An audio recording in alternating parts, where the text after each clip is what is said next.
আজ আমি, ভাই আর বাবা যাচ্ছি আমার বাবার মামার বাড়ি চাকদাতে। আমার জেঠুর ছেলে হয়েছে, তাকে দেখার জন্য। তো এখন ব্যান্ডেল স্টেশনে এসে দেখি এত বৃষ্টি হচ্ছে, কি আর বলবো। তারপরে অনেকক্ষণ বসে থাকার পর অ্যাট লাস্ট ট্রেন এলো, আর তারপরে আমরা চলে গিয়েছিলাম চাকদাতে। আর সেখান থেকে হাঁটতে হাঁটতে টোটোতে করে আমরা চলে এসেছিলাম জেঠুর বাড়ি।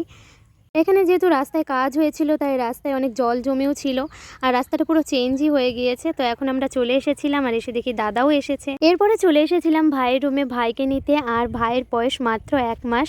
আর এই হচ্ছে আমার বড় মা, আমার ঠাম্মার মা। তো বয়স প্রায় 100 বছর ছাড়িয়ে গেছে, আর এখন এ দেখো ঘুমোচ্ছিল, তো আমি কোলে নিয়ে নিয়েছি আর চুপচাপ ঘুমিয়েছিল আমার কোলে। আর ভাইয়ের জন্য নিয়ে এসেছিলাম টাওয়াল আর ড্রেস।